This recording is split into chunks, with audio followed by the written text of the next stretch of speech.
Hi everyone, this is Chris from Paint and Glory, and we're here for another 10mm painting tutorial. This time we're doing a bit of a multi-purpose kit. Now these particular figures right here, these are Norman Knights. I think the files are actually called Norman Raiders by 3D Breed from their Tiny Epic Battles line. They're 10mm, they're printed in strips, and they do not come individually. They are designed to go on a 40 by 20 base on the short end, but of course you could put multiple of these on and end up with a 40 by 30 or a 40 by 40 base if you wanted something square.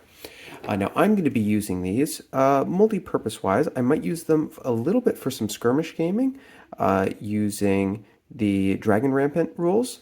I'm also planning on possibly using them for War Master Revolutions as the Norse, kind of a combination Anglo-Saxon, Viking, Norman-looking historical fantasy kind of look. And also I was thinking about them possibly using them as the Riders of Rohan. So I will be painting these up kind of as generic Dark Ages-esque fantasy figures. A little bit historical with just a touch of fantasy color in them. Now, the first thing I want to do is I want to paint the horses, because then when I go to paint the legs and also the straps and saddles, I'm not going to get any of those colors on the horse. Now, as you can see, I've already started working on this horse right here, and in fact, I've already started working on the variety of them back here.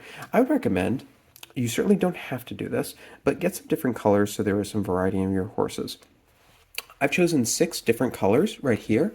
Mummy Robe is an off-white, Skeleton Bone is a bone color, Monster Brown is a light brown, Oak Brown is a dark brown. I have Flat Earth, which has got a little bit of a reddy orange to it as kind of a medium brown, and then I have Fur Brown, which is a more reddish brown. That way I've got a wide variety of different colors, and then finally for the hooves, I've got Darkstone, which is a almost black brown there. That way I can kind of mix up the different horses and get different colors on them, and I really have a lot of different varieties. Now, I'm certainly not going to say that I am an expert in painting horses and doing different patterns, but in 10mm I don't really know if that's necessary. Now, I'm going to recommend that you go with a light base coat. I've used white here. I actually did gray and then white because for 3D printed figures I like to do 2 thin passes of primer to help fill in those layer lines a little bit. Even with resin, it just helps a little bit. And then I have put into I'm using Oak Brown here, a little bit of matte medium and also water. Because what I find is if you look, the Oak Brown, the white still shows through a little bit, and that is going to help you, once it dries, get a bit of a natural highlight without needing to do that much work. Now, once we lay this base coat down, we'll let it dry, and eventually we are going to hit this with a wash. But first I'm going to paint the rest of the figure. So I'm going to progress through the rest of the horses and then move on to the figures after I'm done with all of the various horse colors. So we'll come back after the horses. So now that we're done painting most of the horses, at least the horses' hair and also their hooves, we're going to start doing some of the straps around the horses and also various other pieces that I can use the same color for. Now I've chosen a variety of whites, tans, and browns. For the leather, I am going to use another brown, the aptly named Leather Brown by Army Painter, but really any brown that is different enough from your horse colors to stand out will do. I've already painted the leather brown on the darker horse in the rear, and you can see that the leather brown is a bit lighter than the horse skin. You can also reinforce this later after the wash stage once we do the highlights. I'm also going to use this leather brown to paint the boots of the figures. Now, this will make the boots kind of blend in a little bit with the barding? Is that what it's called? Straps? The leather bits that are around the horse. But that is okay because we can easily pick out these boots and make them a lighter color later on after the highlight. Right now, we just want to be quick, and these bits are all right next to each other, so this is a convenient time to lay down this brown boot color. On some of the horses, the brown that you choose for the leather might not stand out a lot, so you could choose, especially on some of the medium colored horses, the medium brown colored horses. You could choose a black leather or maybe a more reddish leather. It's really up to you what color you want to use for this. And if you want to take the time to use multiple different paints depending on what color the horse is, so you have the most contrast. In this case, I am just going to be using the same brown on all of them for speed purposes. One other thing I'm going to use the leather brown for is I'm going to use it for some of these have a scabbard. Now, I've seen scabbards of leather, I've seen scabbards of wood. Scabbards can be more decorative and not have to be brown, but these are my basic troops. So these are just going to have plain brown scabbards with a little brass tip that I'll add at the end. And again, this brown, especially on some of the horses, is differentiated enough from the actual color of the horse skin that it will stand out. So we'll come back after all this is done. Now that the horses are done, I'm going to start moving on to the riders themselves. And one of the first things I would always recommend is starting from the inside out. That is the deepest part of the miniature to the most outward part of the miniature. Because as you paint the figures, it gets harder and harder to go back in and do details that are going to be found deep within the crevices without getting paint everywhere that you've already painted. So, of course, with these figures, that's the face, which is hidden behind this cowl and behind their helmet. Now, I'm painting these as Normans or fantasy Vikings or the Riders of Rohan, so I'm going to be going with Army Painter's basic skin tone. Now, this is a very light skin tone, which I would normally not use as my first layer, but because these are 10 millimeter, and there's not a ton of detail in these faces because you can barely see them behind their helmets, I'm going to be letting the wash do all of the work of picking out what little facial detail that you can see. So I want to use a very bright color because then when I apply my wash later, it is going to look more natural. Whereas right now it looks kind of pale and yellowish, it will look a little more natural later on. Now in these figures, you cannot really tell if they are wearing gloves or those are just hands, but working with the principle of going from the inside out, I'm actually going to come back and do those hands later on with the same skin tone once as mostly a final step before applying that wash. Once we've done the skin, we're going to move on to the step that requires the most patience and also careful painting, and that is the metal. Now, some of the areas like the head of the spear, the sword, the helmets, those are going to be pretty simple to paint. But what is going to be difficult to paint without getting metal everywhere is some of the chainmail. Now, not all of these figures are covered in chainmail. In fact, this figure has no mail on it whatsoever, while this figure in the back just has a mail hood, or I believe it's called a cowl. So we have to be careful to get it on the hood and try not to get it everywhere else because it can be a little bit difficult to paint over metallic paints. You sometimes need two coats. In these particular figures that I have here, just as a sample, the one in the front is wearing a mail shirt or hauberk. The one in the back is not. In fact, the one in the back does not even have a mail hood. It is a cloth hood. So you're going to have to do a little bit of a careful inspection of each of these figures to see exactly where your metallic should go. I'm also going to recommend that you use a fairly bright metallic color because we, again, are not going to be highlighting this metal because it is fairly deep in various portions of the figure. We are going to let a wash do all the work for us. Getting deep down into those crevices without getting the metal everywhere is something that's pretty hard with the camera in the way, so we're going to come back when all the metallics are done. Now that the metallics have dried, we can move on to what is really the most personal, subjective choice that you can make, and that is the color of the various cloth and also the shields on these figures. Now, for the shields, that's completely 100% personal preference. I'm going with green, specifically the Army Painter Goblin Green. It's a nice medium bright green because these are going to be used at least sometimes as Riders of Rohan, and from the movies the Riders of Rohan colors are green, and that is the biggest flat canvas I can use to show that. And for the figures that have cloth, especially these ones that have kind of a quilted tunic, I'm going to use a variety of different colors. Some of these figures I've already painted with red, as you can see. But I want to mix it up a little bit, and so I'm going to be using dark blue, which although it is a darker blue, it is extremely saturated. In fact, I would recommend this color for anyone who wants to work with a nice dark, but still very bright, not desaturated blue, not like a blue-gray, but a darker blue. The reason I recommend going with at least a brighter color is because we are going to be applying a wash to this, so it is going to be automatically darkened a little bit by the wash.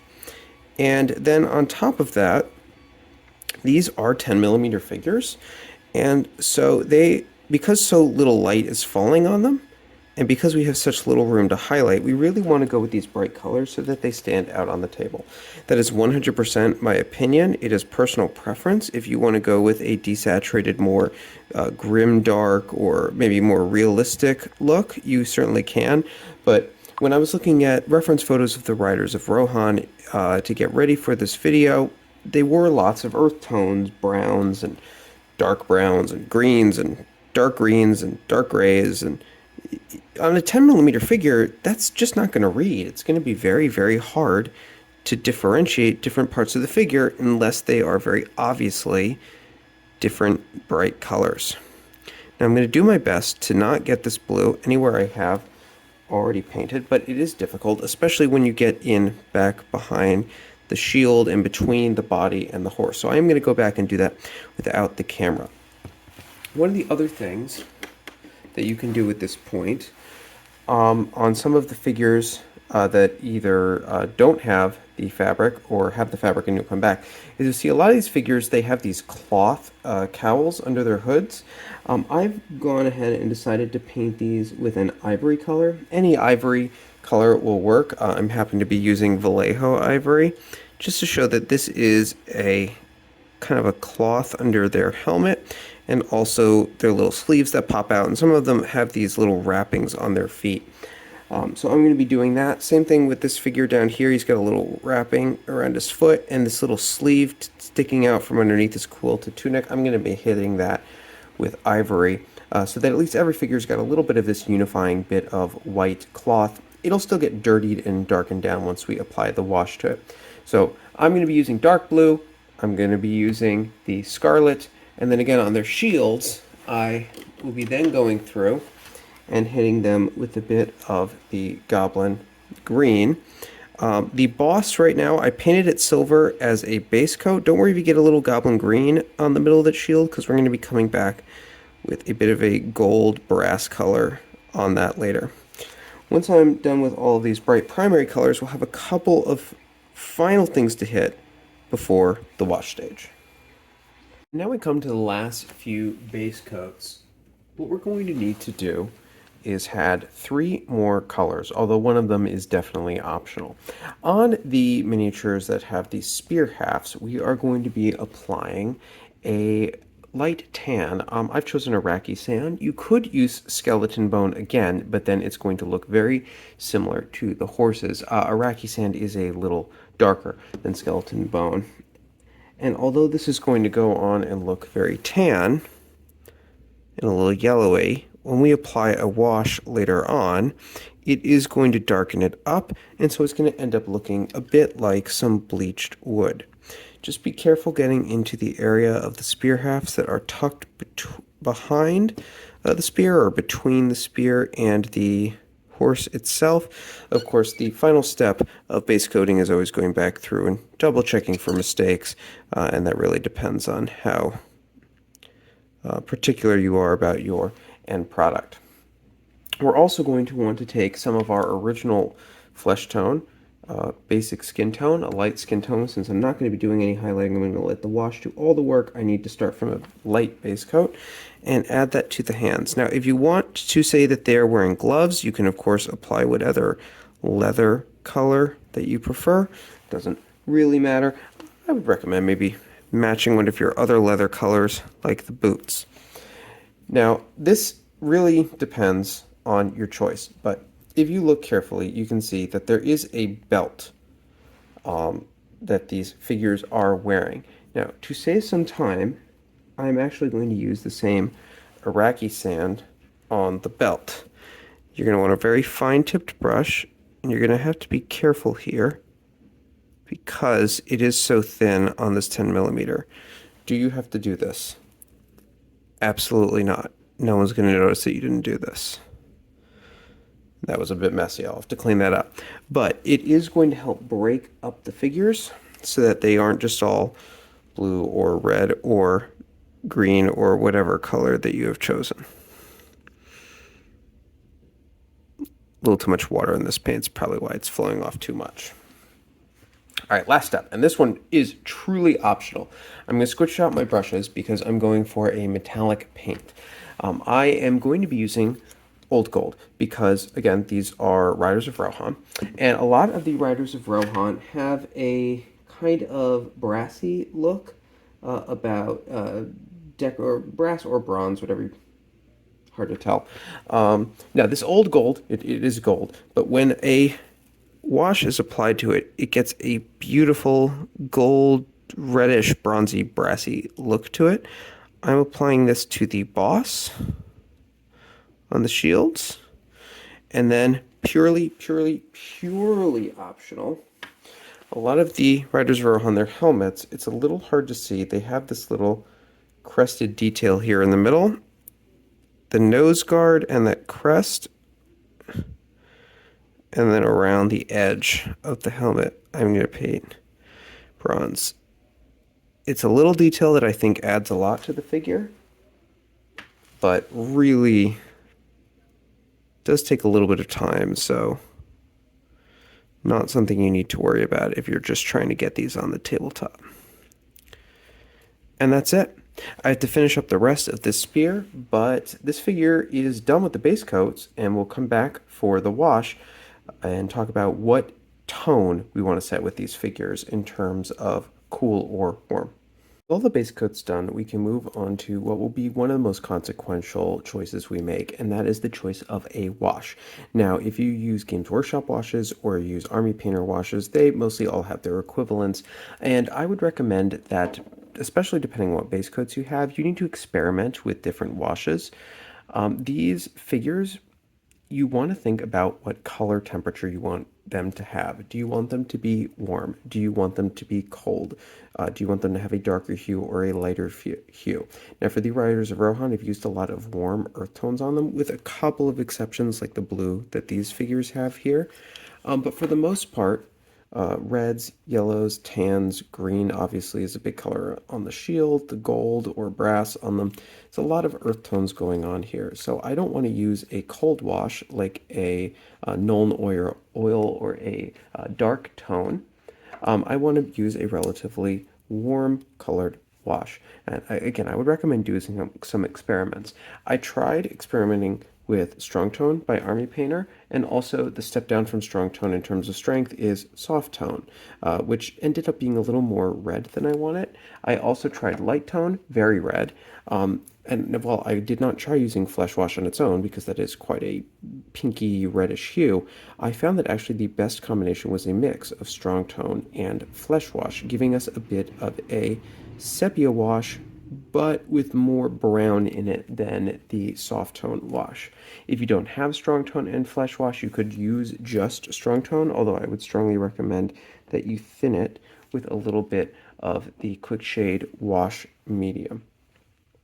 This is going to be a process where you can kind of slap it all over the figure, but you do want to make sure that it does not pool, like you can see here on the back of the leg. You don't want that to pool there quite so much, or else you're just going to get a big dark brown splodge there when it's all done and dry. So you want it to pool a little bit in the recesses, but you do not want it to pool excessively in the recesses.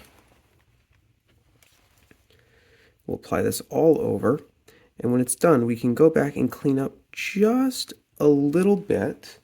How much highlighting or cleaning up you want to do is really up to you, but I'll show you how you can take these figures to what I think is their maximum level of quality, at least using this painting technique. This is not something I would do for characters. I would maybe use more layering or blacklighting for them, but for your regular troops, this is a good balance of speed and quality. I'll finish applying this wash, we'll come back, see how they look, and clean them up a little bit. Now that we've given the shade time to dry, you can see a bit more definition in the horse, and you can see definition in the chainmail a little bit, and around the various borders between different parts of the clothing, especially you can see where the belt is differentiated from the chainmail. It's also gone into the recesses and really dark down areas that paint may have not even gotten into, like here in between the shield, the arm, and the mail. That's an area that very likely didn't have paint in it, and if you looked at it closely from the right angle, you may have seen some white or gray. That shade is going to have darkened that down. Now, you don't necessarily need to highlight these that much. They are basic troops. There's going to be 5 or 6 of them on a base. So no individual troop is going to be getting a lot of attention. But one thing that I really do want to have a pop of color on some otherwise relatively blah, earth tony looking historical figures is these shields. Now, I originally painted the shields in Goblin Green, but after applying the wash, it's desaturated a little bit too much for my taste. I really want it to be a more saturated green. So I've traded that out in this case for well, it's just green by Monument Hobbies Pro Acryl. This is a paint I usually only use on my 28mm figures. It's a higher quality paint, a little bit more expensive, but in this case, it's just the right vibrancy and pop of color. You'll be able to see immediately just how much more green and saturated it is once it goes on there and fully dries. Now, I'm not going to paint the whole shield. I'm going to let the kind of edges of the shield where there is the metal rim give it the illusion of shadow, and also around the boss in the center a little bit. And when that dries, it's going to end up looking like this. On camera, it might be a little bit hard to tell, and it does have a bit of a shiny finish on it, but it is definitely a much more vibrant, saturated shade of green on those figures. One other thing that you can do, again, purely optional, is for the figures that have this quilted tunic,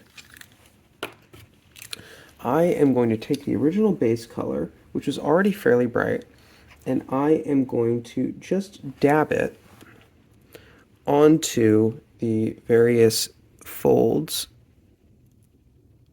of the sleeves,